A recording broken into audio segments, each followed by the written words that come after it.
Confirm we are live.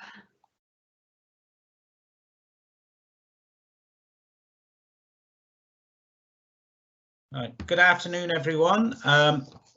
This is a cabinet meeting of Shropshire Council, and I'm Peter Nutting. I'm the leader of the council. Before we start, I'm obliged to inform you that this meeting is being live streamed and recorded.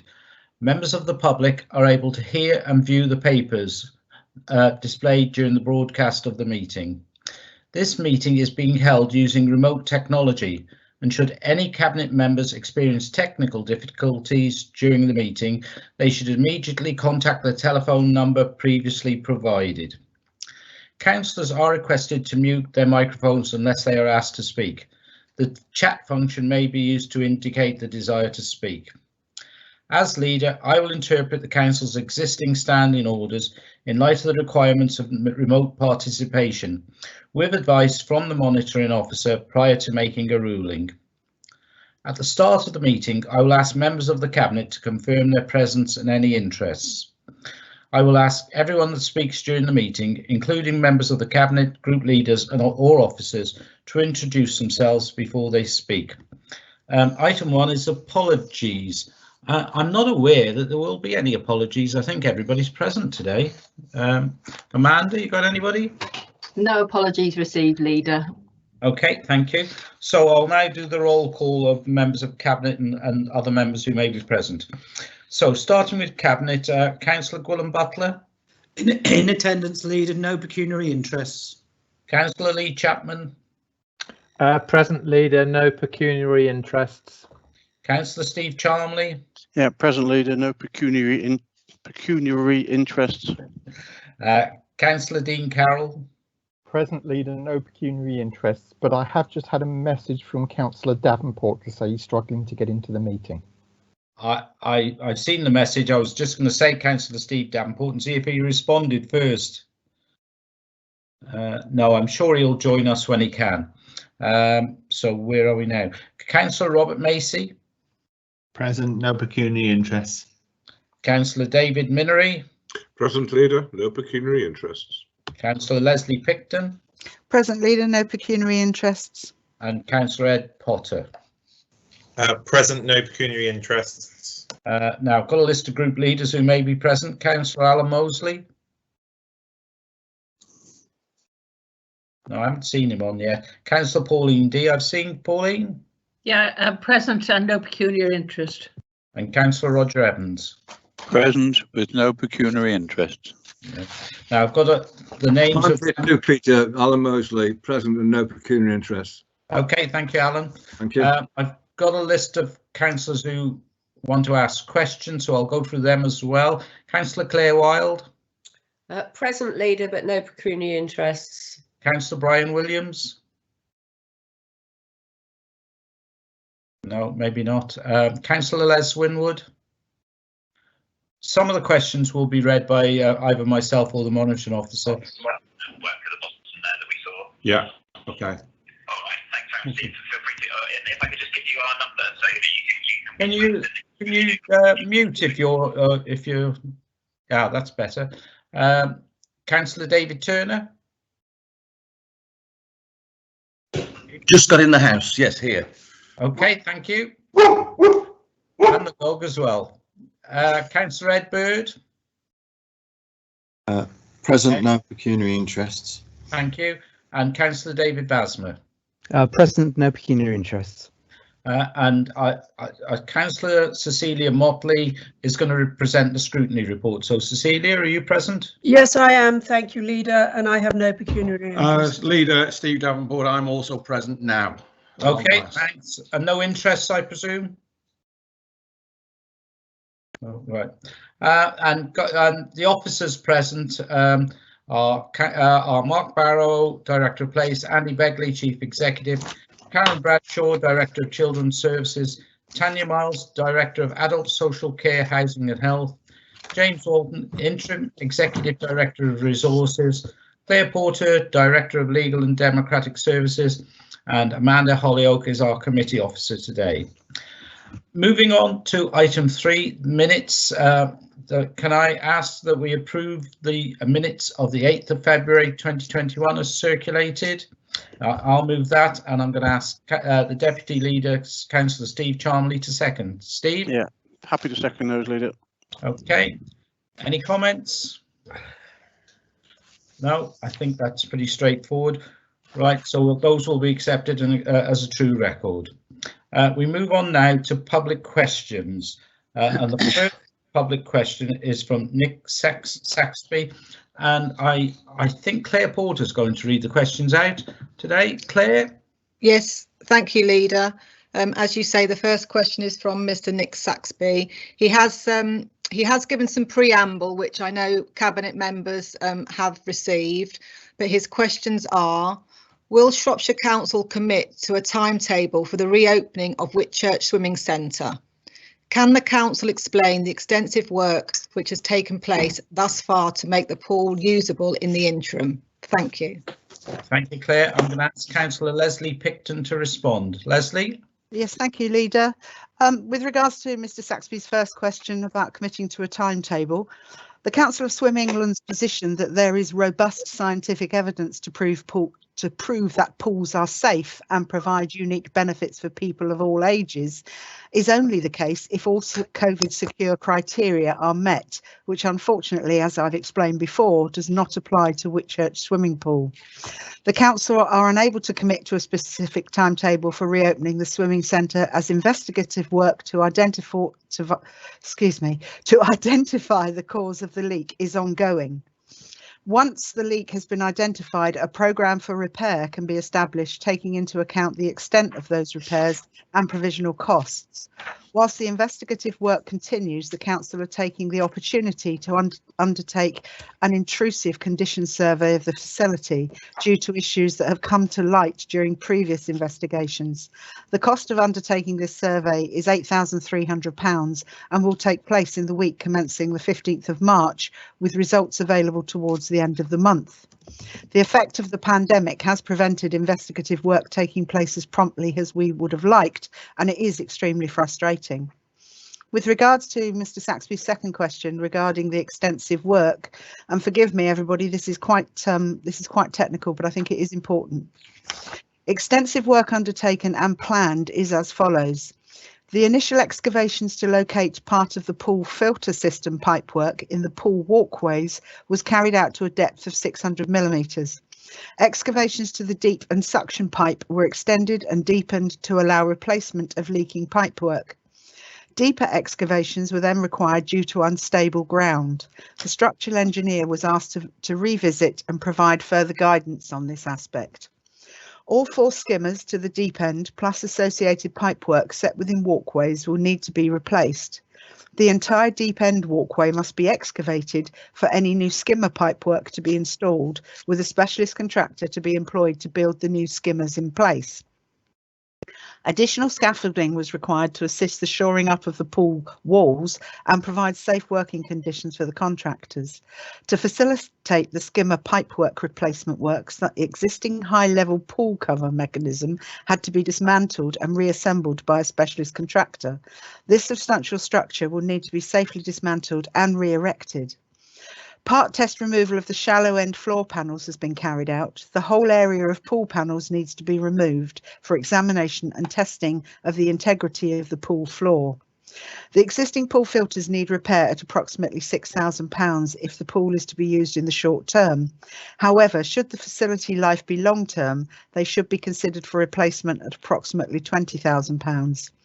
The tile surfaces to the surrounding walkways also need to be completely replaced. This is either due to excavations undertaken or because areas of tiles are now lifting due to the expansion or underlying floor issues. Spent to date on initial investigations is approximately £11,000. The increased budget to undertake ongoing investigative work and remedial repairs is £50,000, with the potential to increase. I think it's fair to say, Leader, that following discussions between myself and especially the local members, Councillor Peggy Mullock and Tom Biggins, who have given me quite a hard time lobbying me because they believe, and I'm inclined to agree with them, that we need to look at a future provision. At a cost of £2,500, the council have engaged a quantity surveyor and a consultant to provide estimated costs and a needs assessment for a potential replacement facility in Whitchurch. Subject to the findings of their work and then to further local community and stakeholder consultation, options under consideration may include a 6-lane by 25-metre pool with or without movable floor. Option 2, 6 lanes, 25 metres plus a 35 station fitness suite, again the pool with a movable floor.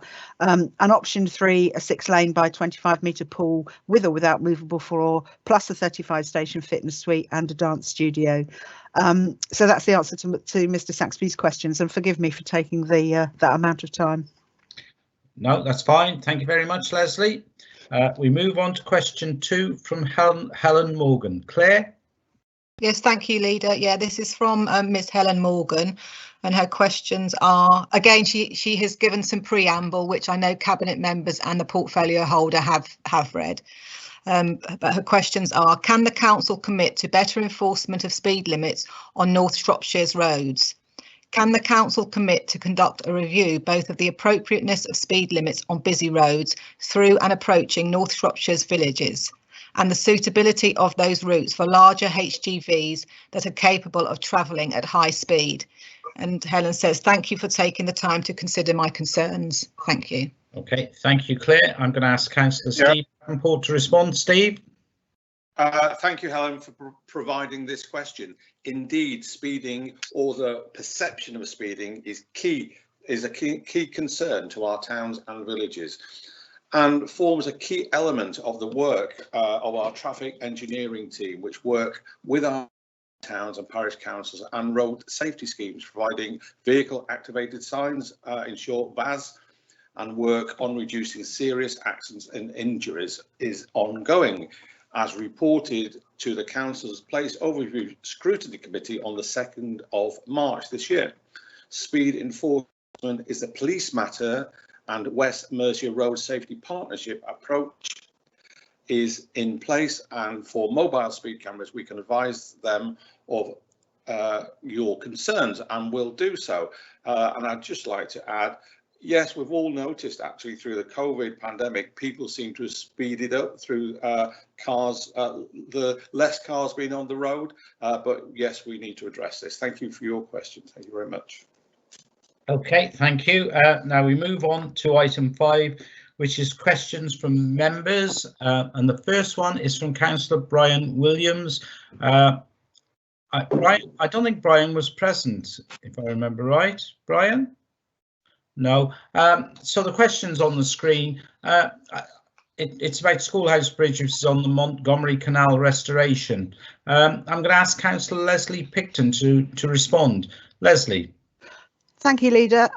Yes, in answer to Councillor Williams' question, which was basically about the Schoolhouse Bridge over the Montgomery Canal, Shropshire Council is fully supportive of the aspiration to reopen the Montgomery Canal in Shropshire.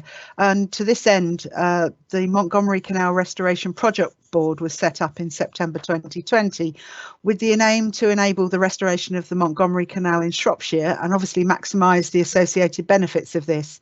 This restoration is seen as an important economic driver for the northwest of the county, which will result in a boost to the visitor economy and also associated businesses, and the health and wellbeing benefits to the residents that reopening the canal will bring. The council is working with the Canal and River Trust, the Montgomery Canal Partnership and the Montgomery Waterway Restoration Trust on the development of a new economic impact assessment, which will clarify some of these economic benefits. The Council's Highways Engineering Services, Development Control and legal teams have also been working collaboratively with the Canal and Rivers Trust, Montgomery Waterway Restoration Trust, Montgomery Canal Reconstruction Limited and other stakeholders to ensure this project is delivered to the programme timescales. The council has further made a number of financial concessions in order to support this project, which will bring much needed tourism and employment opportunities to the Oswestry and surrounding areas. In addition, some of our service providers such as Balfour Beatty Civil Engineering have agreed to loan construction equipment free of charge during the construction of the bridge works as part of their commitment to social value and working in the local community. I think it goes without saying, Leader, that we all look forward to the day that that canal is restored and fully open again. Certainly do. And for the information of members and the public, I sit with Leslie Picton on that board to try and push things forward. Right, moving on to the next question, which is from Councillor, well, it's from Councillor Dan Morris, but Dan can't be here. So I'm going to ask Councillor Claire Wilde to introduce the question. Claire. Good afternoon, and thank you very much for allowing me to ask the question. The question is as follows. Please, could the Cabinet update us about the number of businesses that Shropshire Council has helped since the start of the pandemic last year, and how much money the Council has distributed to these businesses? Furthermore, please, could I also ask that Cabinet recognise the extraordinary work done by Council officers in navigating their way through the process of distributing the funds that have so helped businesses in Shropshire and that have been mandated to close or being materially affected by the pandemic. Thank you very much. Thank you, Claire. I'm going to ask Councillor Steve Charmley to respond. Steve. Thank you, Leader, and thank you, Dan, for the question. The answer I've got is very, very technical, and obviously there's a lot of numbers and technical information in there, so I'm going to try and summarise it if I can. But firstly, I'm certainly happy to thank all the council officers who have been involved in the support of business and economic growth over the last 12 months as part of the COVID support package. I think it's been a fantastic effort by everybody who's been involved in that, and it's certainly worth noting. To summarise the support grant and the amount of money which has gone out, we've actually now crept over £125 million worth of grant support has gone out to businesses, and that's part of just shy of 24,000 payments in total over the last 12-month period, which is no small feat in itself. What I will do is the official answer, which has got absolutely the breakdown of every grant which we've been running and sending out to businesses. I'll circulate that around members up after the meeting. Okay, can we make sure that goes to the media as well so that they see it all? Absolutely. Okay, thank you very much. Just to quickly, thank you very much to Steve Charmley as well, who's really flown the flag for Shropshire business. Yeah, I agree with that. Certainly do. Right. Moving on, Councillor Les Winwood. I don't think Les was present, so do we need to read this out, Claire, or have we?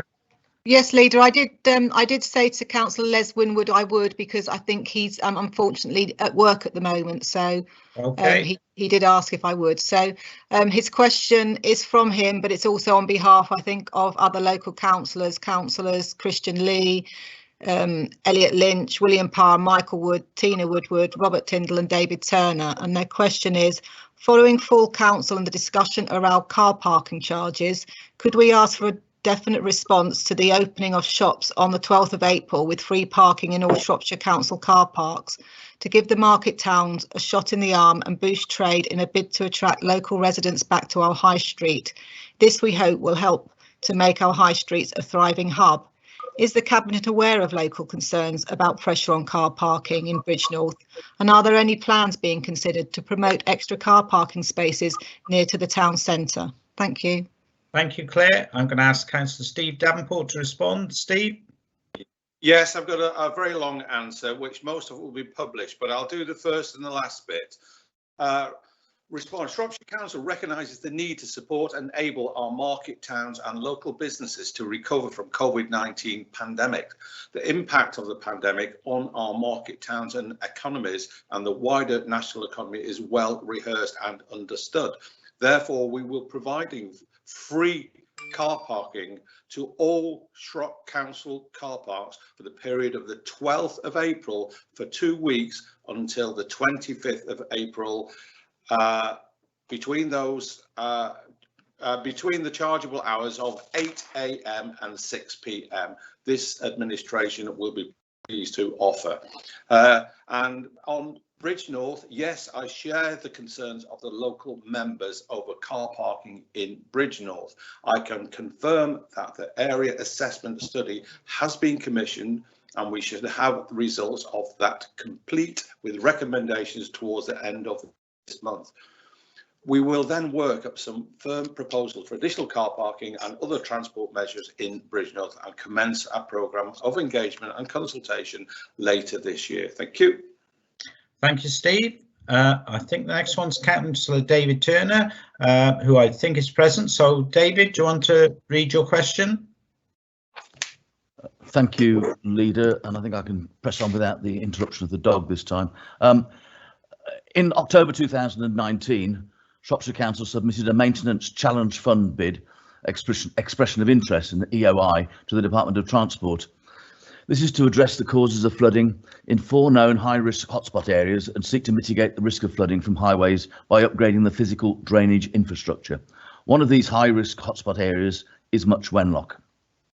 The project value is a little over £3 million, and I understand it would be implemented subject to the EOI being approved, and then the submission of more detailed work to satisfy the Department of Transport.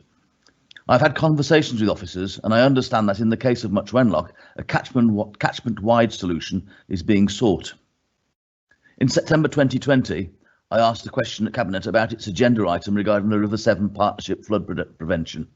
In responding to my concerns about pluvial flooding in communities such as Much Wenlock, the Leader assured me that a full assessment of the risks and potential solutions would be brought forward as either a strategy for the River Severn catchment or the Council's own Highways and Drainage Capital Programme. And in closing, he said that hopefully this would happen quite soon. So my questions are, is the Department of Transport grant time limited, and if so, until when?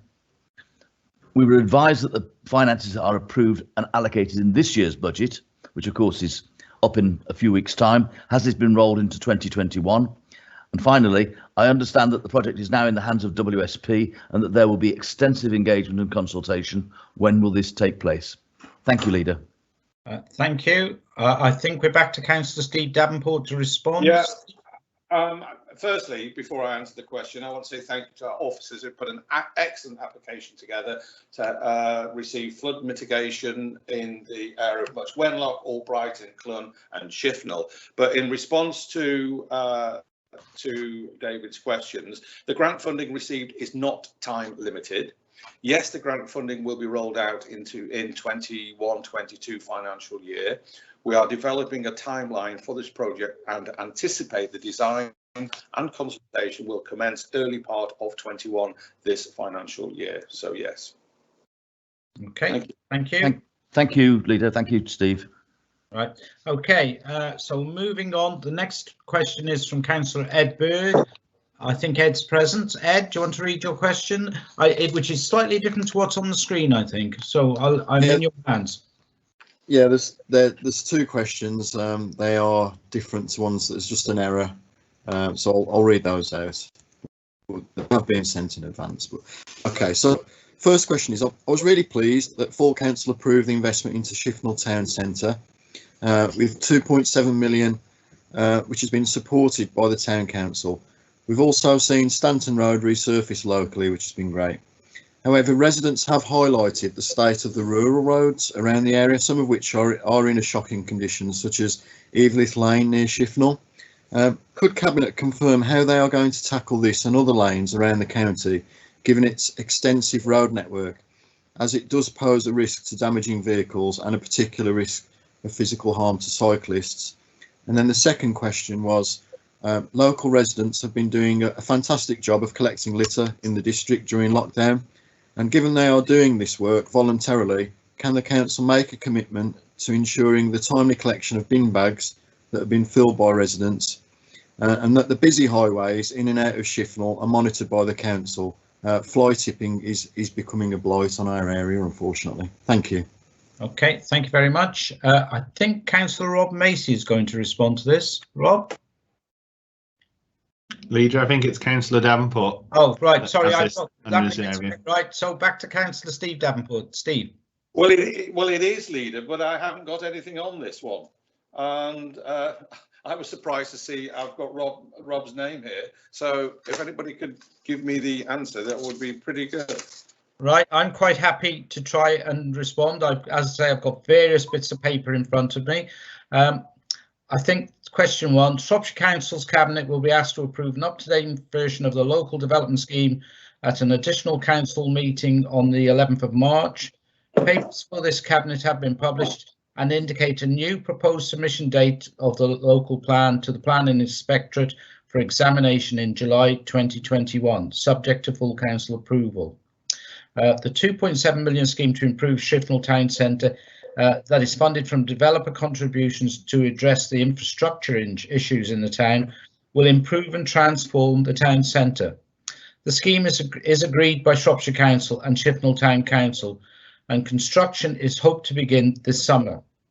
I think the next bit about Evelyn Lane has been covered by what you said earlier. And yes, we can give an assurance that we will be collecting the litter. There is a question about whether people should be doing mass litter picking at the moment, but that will change very soon. But there is no expectation on anyone to volunteer their time to carry out work on land that we are responsible for maintaining. But we know that many people, as part of their daily exercise, do collect litter. We are more than happy to collect bagged waste and remove it as long as we're made aware that there is waste to collect. Thank you. So we'll move on. Ed, you can come back if you want quickly. Thank you. Yeah, I think yeah, what they're doing is as they're walking around on their exercise, they're picking it up. They're generally leaving it in Aston Street car park. I mean, since I sent the questions in, there has been an email back to confirm that the council are happy to collect them, and they have collected them. I think residents are now we're more concerned about the busy highways, and we don't want people really going up there and picking litter because it could be quite dangerous. So we just really wanted the council just to keep an eye on the main roads coming in and out of Shifnal, where it is quite busy for litter, and there is, you know, fly tipping is terrible. But I think one of the reasons is, you know, the nearest tip is Bridge North, which is, you know, quite a trip from Shifnal. So we, you know, it is becoming a problem. Thank you. Okay, thank you, Ed, and your comments are noted, and Aston Street will be sorted out for collections. Moving on, the next question is from Councillor David Vasmer. David? Thank you very much, Chair. Yes, on the 24th of February, the council announced that it plans to do a litter pick alongside several Shropshire roads during March 2021. This is to be welcomed, but I would like to ask, when was the last time such initiative was taken? Are there plans for regular litter picking in the future? And when is it planned for other areas to be treated in a similar way? Okay, I think I'm back to Councillor Steve Davenport. Steve. Yeah, I've got this one. Right, numerous sections of the roads across Shropshire and the A5 were litter picked last year. I would be happy to circulate the list if required, but it is accepted that improvements in on the highway speed roads, coordinating this work with Highways England is required, hence the initiative. Number two, see it.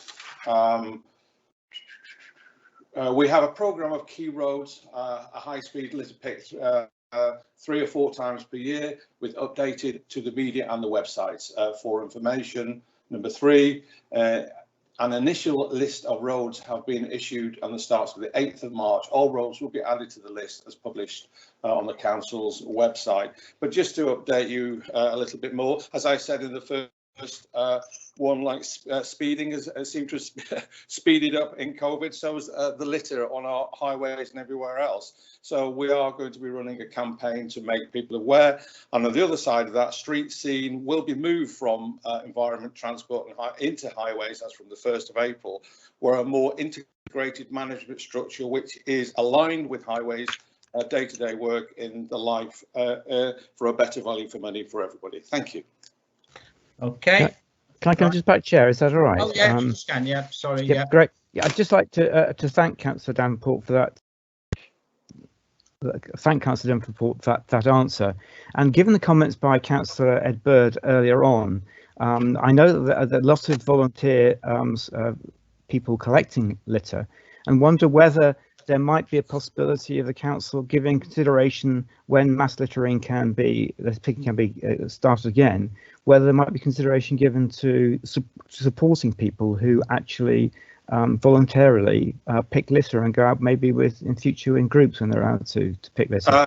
Yes, David, I can answer that actually, because I've made it my business to make sure this happens. And like you and Ed, I drive around, I see groups everywhere picking up this litter, and so if we're going to allow it, we need to make people safe in high vis, proper pickup, proper bags, and I want to roll this out. Not only that, I am talking to government, Westminster, through our MPs and ministers, how we can move this forward and to keep Britain tidy again. It really needs to be some effort for everybody here.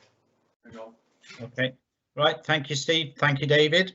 Right, so that deals with members' questions. So we move on to item 6, which is scrutiny items. And there is a report from the Communities Overview Committee on the Shropshire Affordable Housing Allocation Policy and Scheme. And Councillor Cecilia Motley is here to talk to us about it. Cecilia. Yeah, hi, Leader. Yes, thanks very much indeed. Yes, I'm representing the Communities Overview Committee here as its chair, because I felt that it was quite important to bring this particular item before Cabinet. It's a while since any of the scrutiny committees, I think, have brought much to you, and we kind of felt that we should break the mould and start doing this once more. And the reason that we took this piece of work on reviewing the Shropshire Affordable Housing Allocation Policy was because we had Laura Fisher, the Housing Support Manager, to our meeting in November, and she mentioned the fact that the allocation policy has not been revised in any way since 2014, and we felt that it was high time that somebody did a bit of detailed work on it. Because we've had quite a lot of complaints. I certainly have had quite a lot of complaints, and I'm sure other members have too, about the fact that it is quite hard for people to understand the policy now. The policy is too long, it's rather complicated, and people get quite confused about the different banding arrangements. So that's why we decided to take this on. We discussed it at committee, and we then set up a working group of the Communities Overview Committee, which I chaired, and we sat down with Laura Fisher and we had a very intense session on this. We went through the policy literally line by line, and at the same time, previous to that rather, we had sent out a survey to all elected members, and we'd actually had a very good response from that. We had some 21 members getting back to us. Which and the points that they raised have been incorporated into this report. The report, incidentally, before you is actually just for noting, but what we'd like to do, if you have any suggestions for further things that we could put into it, I can take it back to the committee, and if you believe there's further scrutiny required, we can refer it back to you for approval. But basically the result of our labours in this was that we ended up with recommendations for a simpler application process to try and cut some of the not just the length of the actual application, but also try and make it a little more understandable. We tried to bring in more certainty around eligibility to applicants so that people actually would be able to judge whether they were eligible or not. We wanted more clarity about how long applicants might wait to be offered a property, and also better communication with applicants so that they knew where they were and you know how long they might have to wait. We were also very conscious of the fact that vulnerable groups, such as our looked after children and those escaping domestic abuse, needed more support, and we've tried to build that in as well. And also enhanced eligibility status for young people and those on lower incomes. So the paper is before you. It is quite detailed. I hope you've had a chance to read it. But actually, I hope you'll find that it is acceptable, as a way forward for the housing allocations policy, because we do want to make it much easier for our residents to feel that they can apply without getting tangled up in all sorts of red tape. We've sent this report back with the Housing Support Manager, and hopefully it'll come back to you for final approval. So that's the report, and I'm happy to answer any questions, Chairman. Okay, thank you very much, Cecilia. Robert Macy wishes to speak, and Robert's the portfolio holder. So, Rob. Thank you, Leader. I think it's firstly to thank Cecilia and the Scrutiny Committee. I know that Laura Fisher appreciates their efforts on this. It is a while since it's been updated. We have discussed it previously internally, and obviously it plays into the wider agenda that we have around the housing strategy and meeting housing need. And you'll see from having read the report that the working groups picked up on that, identifying things like key workers and others within that. So I think that is all really helpful work towards what we need. So certainly I've got no problem with Cabinet noting the report, and as Cecilia says, there will be some more work to do on this and to bring back in due course, I think, for everybody in terms of getting that allocation. The one thing I will also thank her for and note is that drive to making it more plain English and to have an executive summary and things like that that just make it that bit user friendly for people and shorten that application process. So thank you. Okay, thank you. Nobody else has indicated that they wish to speak. And I have to say I have read the report in detail. I think it's an excellent report, and I think we will note it, but I think we do need to then discuss further ways forward with officers, and we welcome any further work that the scrutiny panel want to do on this, because I think it's quite an important issue. And I have to say, I get people asking me about it, and I find it very complicated and very difficult to understand who is entitled to what and when. So I think more work is needed, but this is an excellent report and a good start on trying to make our housing schemes more easy for the public to understand. So Cecilia, I mean, you're welcome to come back if you wish to. Well, just to say thank you to Rob Macy for that, and thank you to you, Leader, as well, because I agree with you. I think this is something we've got to actually make this. We've got to take the sort of bureaucracy out of this. We've got to try and make it much more user friendly. I'm happy to keep working away at it. And I'm sure Laura Fisher will be happy to continue to help us with this work. So I'm happy to put it back into a future programme, always assuming that we can continue to do this post-election. Yeah, of course. Right, so is everybody on Cabinet happy to note the report? Yeah, it seems like. So we will move on to item 7 then. The cliff designation as local nature reserve. Right, I think Councillor Leslie Picton's going to introduce this item. Leslie. Thank you, Leader. Members will remember in October of last year, I brought a report before Cabinet to designate open spaces in Nestcliff, Llanymynech, Poles, Coppice and Lith Hill as local nature reserves. At the time, I said we will be looking to designate further sites, so here we are. This report brings forward the Clive. The Clive lies adjacent to Nestcliff Hill Country Park and forms a continuous area of publicly accessible green space all the way from Nestcliff to Ryton 11 Towns.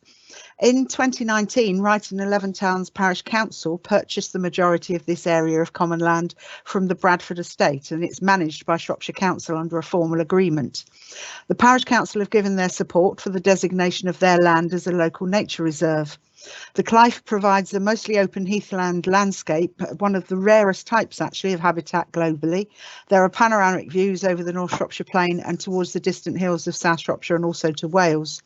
I'd like to pay particular thanks to Ryton 11 Towns Parish Council for having the foresight to purchase this land, and my thanks also to the local members, Councillors Nick Bardsley and Ed Potter, who have championed the project from the start, and also the Clive's designation as a local nature reserve. Genuinely, Ryton 11 Towns have really got hold of this and taken it forward. The report and designation of the Clive is slightly different to the previous designations that I asked for. Shropshire Council has the power under the 1949 National Parks and Access to the Countryside Act to dedicate land as a local nature reserve. This is an executive function that we have. And accordingly, we can delegate that to another local authority by cabinet. So, i.e., we will be delegating this authority to Wrighton 11 towns, but we need cabinet approval to do this. Wrighton 11 towns parish council are also then required to formally accept the delegation. As I said in October, having the local nature reserve status helps us to raise awareness of the facilities both locally and further afield, strengthens external funding bids and can help to safeguard local ecosystems, etc.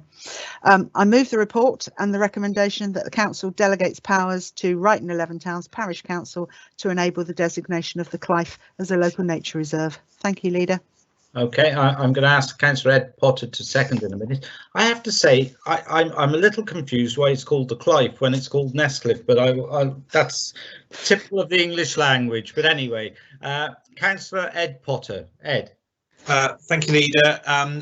Very happy to second this report, and I'd just like to add at this stage my thanks to Wrighton 11 Towns Parish Council. A small portion of the Clive sits in my division, which is Great Little Ness Parish Council. But with moving forward with projects like this, I very much hope that having seen significant increases in visitor numbers throughout lockdown, with local people and people of Shropshire enjoying the open spaces we have, that projects like this will enhance our rural community open spaces, and perhaps we can attract some further investment into managing them so that they can be enjoyed by everybody locally and all residents of Shropshire. But very happy to second this, and hope Cabinet will support it.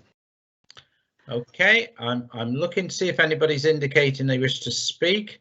I haven't got any indications, so I'll go back to Leslie to see if she's got any final comments. No, that's absolutely fine. Thank you. And thank you to Councillor Potter. And please don't ask me again why it's called the Clive as opposed to Cliff. Sorry about that. Right, so that's moved and seconded. Unless anybody indicates differently in the next few seconds, we're going to accept that recommendation. No, doesn't seem to be any response, so that is agreed. Thank you. And we'll move on to item 8. Strategic Development Framework. I believe this will be presented by Councillor Steve Chalmley. Steve. Thank you, Leader. Yes, the Smithfield Riverside provides a strong vision for this part of the town. It comes hot on the heels of the Big Town Plan that set out the wider vision for Shrewsbury. And this paper will allow us to promote details of parts of the spatial framework, which will showcase what is being proposed to potential investors, developers, and of course visitors for the future. The SDF provides site objectives and guiding principles for development, sets out scale and density for the future of the Smithfield Riverside within the red line boundary. It also highlights the challenges relating to the flood zone, geology and topography of the site, and these are not insignificant, as anybody who's been down there will be able to see. There is a large differential between right down at the riverside and up to the top of Pride Hill. The council has a fantastic opportunity to shape this part of the town, and as I said previously, this is the foundation stone for future generations of Shrewsbury. The recommendations are there on the screen in front of us, and I'm more than happy to move recommendations 1, 2 and 3 as set out there and take any questions. Okay, thank you very much, Steve. I think Councillor Rob Macy was going to second this one. Rob? Yeah, happy to second, Leader. I think it's a good piece of work and a step forward. Okay, I can't see anybody indicating to speak. Oh yes, I can. Councillor Roger Evans. Roger. Thank you, Chairman. I see, and it is a vision, and I see it's a consultation sometime, and I would assume this will be after May. But the question I have is that within the red line is the present bus station. Given the horror, the upset that seems to have been prevailing throughout the rest of Shropshire concerning its future, is there any details on what will happen with this site if it goes ahead? How will a bus station in Shrewsbury be positioned? How for the future? Because rural buses coming into Shrewsbury do need somewhere where people can get off and on and complete their journeys if they want to go to other parts of Shropshire rather than have to use the park and ride as is stated in the big town plan. Thank you. Okay, I've also got Councillor David Turner who wishes to ask a question. David. Thank you, Leader. My question was along similar lines. I am concerned about the bus station and the proposals for it to be removed, and I'm concerned about the alternatives. At present, if anyone wanted to go from Much Wenlock, for instance, to Royal Shrewsbury Infirmary, it'd take a little over an hour with a wait of about 15 minutes at the bus station. To extend that journey with possibly 2 breaks in it, or maybe more, using a bus is an unattractive prospect when you can drive there in less than half an hour or get a taxi in less than half an hour over the same journey. So I think that whilst I understand that the consultation's been extended until the 10th, that's on Wednesday, I think that going forward it would be very helpful indeed to broaden the consultation and publicise the consultation in a way which includes people outside of Shrewsbury and helps them to understand the implications of all the benefits and some of the challenges that these proposals might bring. So I'd be grateful for that assurance, please. Okay, I'm going to ask Councillor Alan Mosley to speak because he's asked, and then I'll make some comments. Alan. Just on the bus station again, because you'll be aware, Peter, that we discussed the big town plan at the Shrewsbury Town Council meeting the other day, and although we expressed great support and supported consultation on it as a ongoing document, we did quite clearly, and I think it was unanimous, and you were there, say that we objected to the deletion of a bus station in Shrewsbury. It doesn't have to be where it is now, but it needs to be in the town centre. It needs to be reasonably close to the railway station and able to serve the sort of services that that have just been mentioned for rural areas, as well as for people living outside the town centre itself.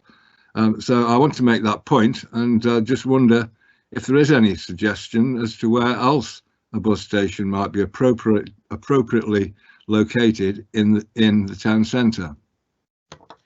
Okay, I've got Steve Davenport, who I'll ask to go next, and then when everybody's finished, I'll make some comments. So, Steve. Yeah, I know there's a lot of discussion, and actually the consultation was to ask for discussion and relevant views to come forward. I think there's 2 sections of this. There's a short term and a long term. I believe long term there should only be electric or other powered buses coming into the town, so whether it's gas or non-polluting vehicles. So definitely long term. Short term, yes, absolutely, there's got to be a bus station in the town centre. And if I'm right, some years ago, which you all know more than me, Barker Street, that used to be on the side there, and I can't see any reason why there doesn't have to be a bus station, but there has to be somewhere where buses stop, and I think that's the difference, and a lot cleaner than the one at the moment. Okay, Alan will remember that I did speak at the town council when the town council considered this part, particularly about the bus station.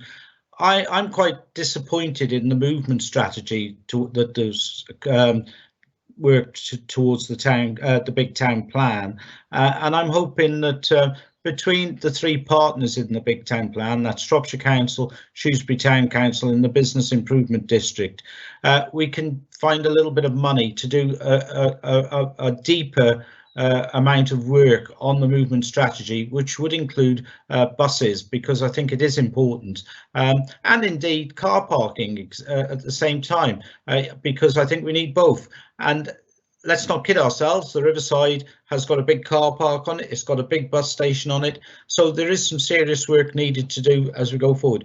I have been talking to the officers involved in this, and they all accept that we need to do more work, so I think that will take place.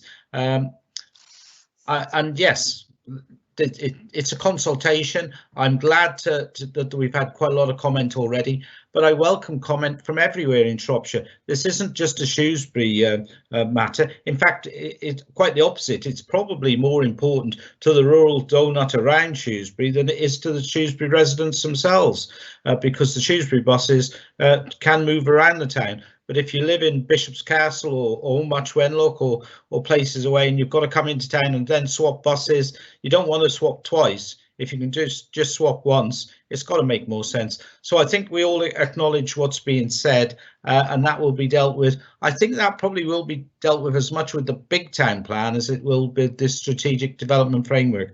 But as an administration, we are very minded to look further into this. Right, Steve Damport still got his hand up, but I don't know whether that's a legacy hand or a new one. A legacy one. Right, I know I get hands all over the place. Right, anybody else wish to comment?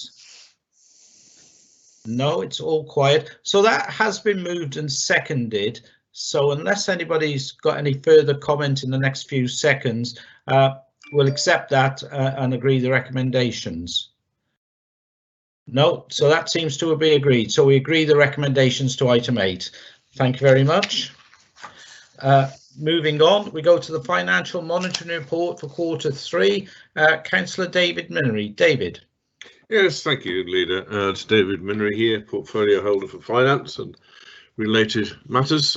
This is the Q3 report, the long awaited and oft referred to at the council meeting the other week. I guess the critics will be disappointed to see that the estimated outturn deficit is now below £1 million, and hopefully will be even lower by the time we get to the end of this this month. There's an awful lot of detail in the report, Leader, as there always is, and I'm sure there will be questions, so I'm not going to take up too much time in introducing and moving this report. The items of interest, I suppose, are in paragraphs 1.7, the key issues, which is the overspend of £838,000, the effect of that on the general fund balance, which is to reduce it slightly. To note that there's no current budget pressure arising as a result of COVID-19, but of course that can change overnight almost. And the management action has resulted in bringing the projected deficit down from the much higher figure that we were looking at earlier in the year. Of course, as always happens with these things, there are budgets that are well overspent and budgets that are well underspent. And I think it's important at this stage to pay tribute to adult services. Historically, we know that there's always been a struggle, always been a challenge, but this year at the moment they are projected to be about £1.3 million under their budget allocation, which rather gives weight to and supports the decision taken not to levy the additional 1% increase on the council tax this year, and to roll that forward to the following year, because clearly we have matters under control at the moment. The recommendations are as follows. There are 3. First, that members note that at the end of Q3, that's 31st of December 2020, the full year revenue forecast is a potential overspend of £838,000. B, consider the impact of this on the council's general fund balance, which of course is to reduce it to a level slightly below that which is comfortable. And C, approve that Shropshire Council acts as the accountable body for the Leisure Recovery Fund, You will find some reference to that towards the end of the report.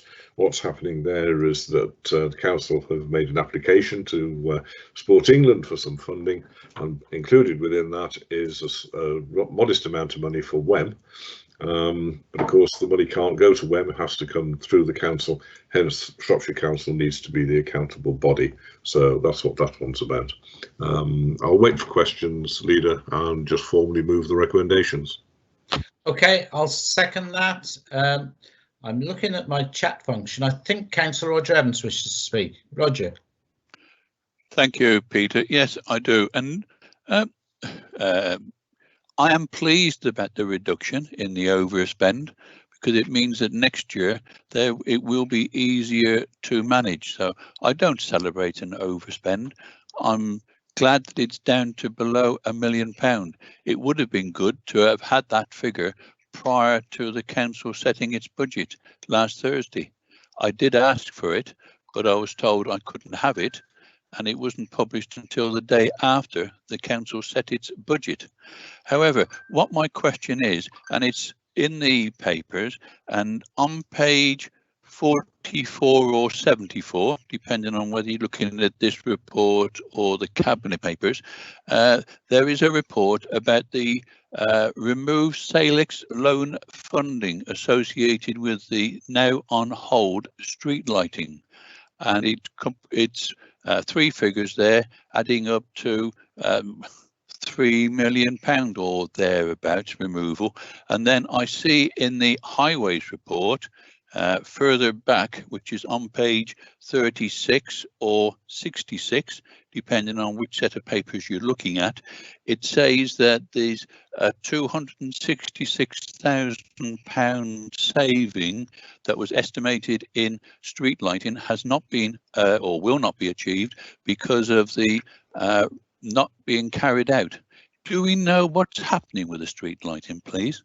Because I proposed that something should be done 5 years ago, and it started last April for 4 weeks, and then it got put on hold. I'm being told it's going to start again soon, but are we using Salix funding? Are we using Shropshire Council funding? When will we start to accrue the savings that will be obtained by putting in LED lights similar to every other authority which is around Shropshire? Thank you. Okay, thank you. I don't know who's going to try and respond to that. I might ask Mark Barrow, the Executive Director, to comment on that. Are you around, Mark? Yes, Leader, I'm here. Yeah. In relation to streetlights, work is underway. The programme isn't just about replacing the light heads, it's also about replacing columns, which is why there's been a slight delay. And the answer is yes, an element of funding from Salix will still be applicable. Okay. Right, we don't seem to have anything else. David, do you want to come back? Chairman, can I come back, please? Quickly. Okay. So in this paper before us today, it says remove Salix loan funding associated with the now on hold, and then it's got 3 figures: 1.2 million, 910,000, 910,000 respectively. How much of that is removed? How much is remaining? When will the lighting start to be replaced, please? If I can answer that then, Leader, it's Mark Barrow again. We'll send you an update, reprofile, Roger. That's what really is going on in the background.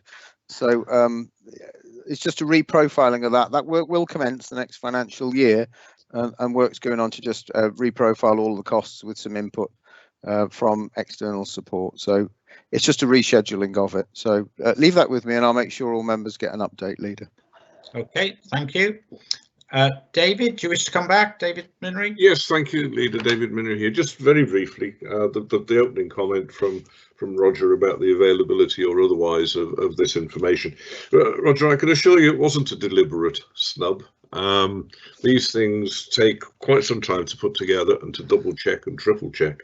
And I have to tell you that even I hadn't seen the figures on the dawning of the day of the council budget meeting. So that's the only reason it wasn't made available to you. The portfolio holder and the leader hadn't seen it either at that particular point. Okay. No, I hadn't seen it then.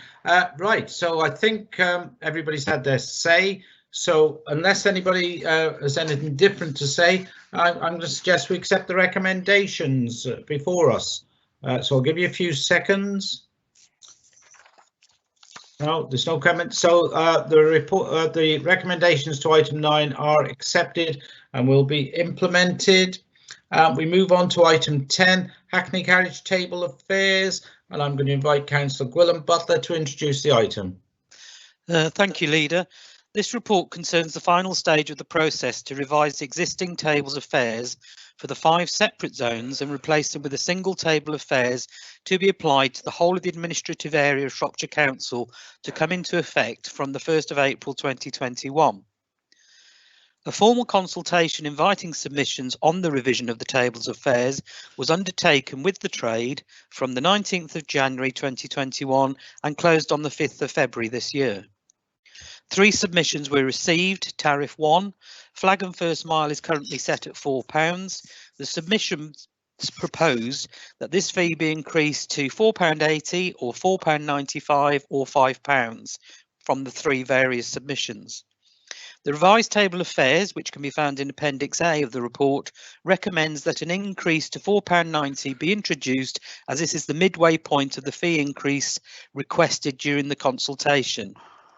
The proposals above have been undertaken as required by the Local Government Act 1972 and deliver on the provisions as set out in the Hackney Carriage and Private Hire Licensing Policy 2019 to 2023.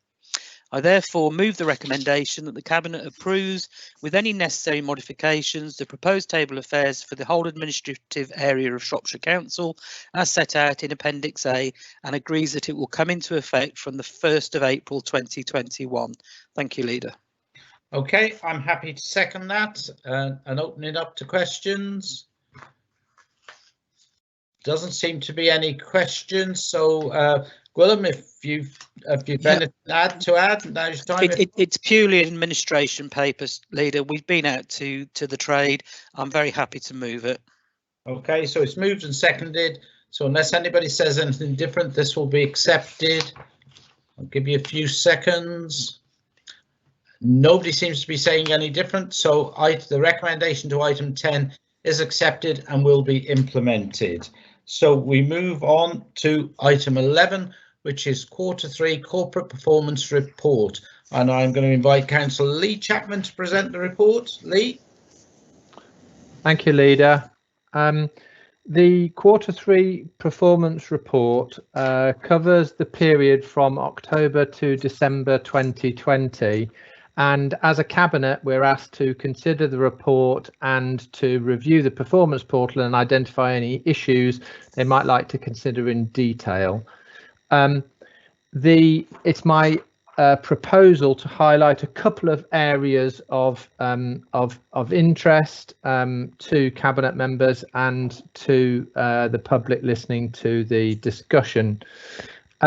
Under the healthy environment, we've seen the National Child Measurement Programme figures published for 2019-20, and whilst the figures for Shropshire are below those for the West Midlands and across England, it maintains a concern both to us and to the Health and Wellbeing Board that the prevalence of overweight children is of an ongoing concern, and particularly the impact on our wider health. There have been reports around the impact of COVID and those individuals in the population who are overweight, and the fact that COVID has a disproportionate impact on those who are overweight. So I think the issues there are worthy of highlighting. In the same area of healthy environment, members will see some notes and reports around the Theatre 7 and also library figures. These need to be taken into account, considering that we were closed through lockdown through November, and that we've seen some reluctance for the older and more vulnerable library users to come to those facilities. but I'm pleased to report that I was invited to a cross-party group to discuss library transformation, and it's very clear that the portfolio holder and colleagues in the library service are looking quite deeply at the provision that they have across the libraries at Shropshire and how they might rise to the challenge post-COVID of continuing to service our communities with libraries and other services. Under a good place to do business, we report on Shropshire claimant rates, and it's encouraging that the claimant rates in Shropshire are lower than comparator areas with the figures to December. But I think it's fair to say that we are a long way off knowing the longer term economic and social implications of the pandemic. And I would commend the work that Shropshire Council is orchestrating with our COVID recovery task forces, where we've taken a partnership approach and invited organisations across Shropshire to plan and coordinate our approach to Shropshire's recovery from the pandemic.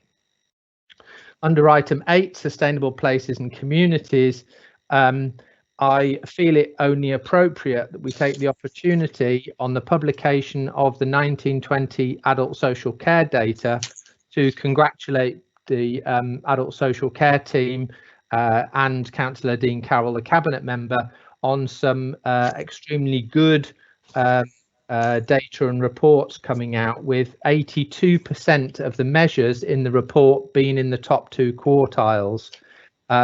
Really superb improvements across services, particularly looking at the proportion of people who use service, who find it easy to find information about support. Significant improvement there. And also to pay tribute to the work that's taken place to address some of the issues around direct payments to clients. So those of you who have looked at the report will see that on the previous year's data, Shropshire Council was in one of the lower cohorts for its performance in relation to direct payments.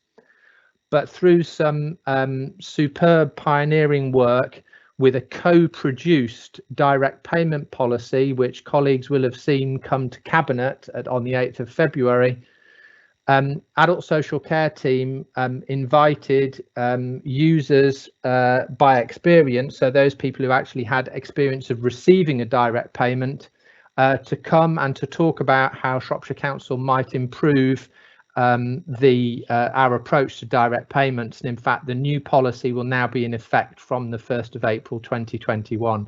So a really good example of how the service has risen to the challenge of some of the issues that have been highlighted through their performance in the past. I will just conclude with the area on more people with a suitable home, and just take the opportunity to highlight some of the work that's been going on in relation to our community-led approach on affordable housing projects, and just to highlight the fact that we've made progress in Q3 on 4 sites where we're looking to deliver affordable homes, A-rated affordable homes, all profiled to the needs of the local communities through work with our parish councils and the local members. So some really good work showing the value of the approach that Shropshire Council's taken in assessing local need and profiling the housing according to that need. I will also, I think, highlight, and it's only fair that I do, some of the challenges that we face. So colleagues will see in section 11, care for those in any age, that we have seen, and we know that this is increasing still from that, but at the end of Q3 we had 478 looked after children. This is an almost 20% increase over the year. We have discussed, and they've been discussing in various places, around the challenge that this places both on our budget and on our capacity to treat these children in the most appropriate way. But I think as Cabinet we need to be reassured, and we certainly have been in the past, that the placement of those children is appropriate, timely, and that they get the most appropriate care as necessary, and that we're able to facilitate that. I don't have anything else to add. Colleagues have any questions, I'm happy to take them if I'm able. I commend the report to Cabinet. Thank you, Lee. I'm going to ask Councillor Leslie Picton to second it. Leslie? Yes. Lost you. We have? Have you? Oh, there I am, back again. Yeah. Thank you, Leader. I won't keep you very long, but I just want to echo some of the things that Lee has said, but also to add that despite some of our staff across the council being working across all sorts of different disciplines, which is not their own areas, the council's corporate performance is still at a very high standard, and that for me pays tribute to the amount of work that staff have put in. Staff have worked tirelessly over the last 12 months, and we should certainly recognise that.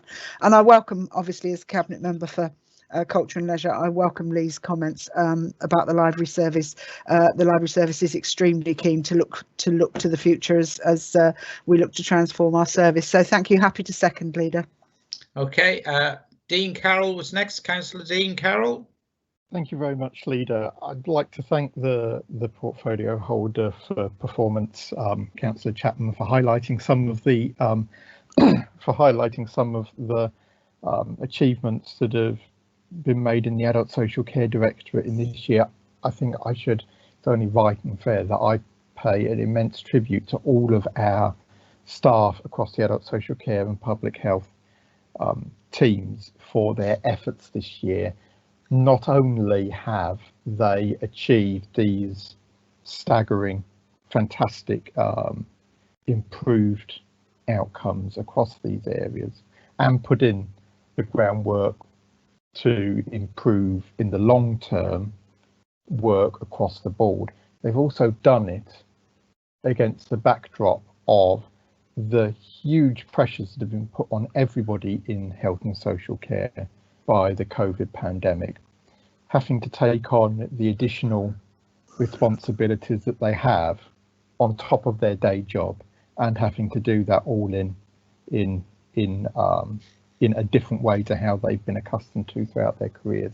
I think it's nothing short of miraculous how they've performed to such a high standard, but they have, and we should thank and pay tribute to them as Cabinet and as a council. I'd also like to point out that there were so many things that we could have said. One of those that just narrowly missed out on from Adult Social Care and Public Health is about social prescribing. And after a slightly slow start in the first couple of years, the latest social prescribing outcomes from Shropshire put us amongst one of the best performing local authorities in the country, local authority areas in the country for outcomes from social prescribing, which is fantastic news for everybody, rather than the reliance on purely medical interventions to help people actually get back out into their communities and give people a more social and more fitness based program to get out of issues that have blighted them, which also helps to support some of our other services, such as the culture and leisure services. I think is a fantastic news story. Like I said, there were so many positive things that we could have drawn out of that, but the main thing has to be that we have to pay tribute to all of our staff for the phenomenal work they've put in over the past 12 months. Right, thank you, Dean. I think we'd all agree with those comments. Moving on, Councillor Ed Potter. Ed. Thank you very much, Leader. Just with my Children's Services hat on, I'm glad Councillor Chapman mentioned Children's Services at the end of his run through there. We recognise a massive increase in the number of looked after children and the number of families requiring support throughout the past 12 months, in large relation to the impact of COVID and families being at home and the pressures placed on them. And much like Councillor Carroll has for adult services, I'd just like to pay tribute to the staff and officers, social workers, family support workers in looked after children and in early help, who have throughout the COVID pandemic been on the front line and supporting families. It has been very challenging for those teams, and I can only just pay tribute to the effort that all of them have put in throughout, and likewise with their colleagues in learning and skills, who have been working hard to ensure that our schools are informed, and still the processes, whether it be school admissions, still continue. Working in very different ways has been very much appreciated by myself, and I'm sure the rest of the members on Shropshire Council. Thank you. Okay, thanks. Yeah, I would echo that. I think what I call almost the unseen services, adult and children's social care, have really performed extremely well in difficult circumstances, not just over the last 12 months, but over the last few years, but in particular in the last 12 months. Next on my list is Councillor Pauline D. Pauline. Yes, thank you, Leader. I'd just like to agree with everything that's been said with regards to adult social care. As I have said before, as a recipient in the last months or couple of months of care from the adult social care team, and the ladies, because I didn't have any men visit me, they were very kind, and they worked so hard, and they were so, I think I've sent you all an email, I think, congratulating adult social services, and they must have a really good line managers, because they all, without a doubt, all said how happy they were working for Shropshire Council. And I just want to congratulate all the senior officers and every member that is working with social care to look after our residents, because I shall be using them again in another few months. So I just thank you all very much indeed. Really appreciate it. Okay, nice to hear that. Right, anybody else wish to say anything? I think it's an excellent report. And I think, as I say, it's almost the hidden services that not everybody sees that I think are really important in Shropshire. It is a safe county, not just to live in, but to work in, and we really work hard at making it a safe place for our residents. But right, so going back to the Q3 corporate performance report, there are 2 recommendations. I can't see anybody indicating, so unless anybody says differently, we will accept those recommendations. I'll give you a few seconds. No, right, so the recommendations to item 11 are accepted. Thank you. Item 12 is the exclusion of the press and public. So I'm going to move that we resolve that in accordance with the provisions of Schedule 12A of the Local Government Act 1972 and Para 10(4) Part 3 of the Council's Access to Information Rules, the public and press be excluded from the meeting during the consideration of the following item. Right, so I'm moving that. I'm going to ask Councillor Steve Charmley to second it. Yeah, happy to second, Leader. Okay. And nobody seems to be indicating differently, so that will be accepted and that will be implemented. Thank you. And thank you, members of the public, if you've been listening in. Thank you. I'm just waiting now for somebody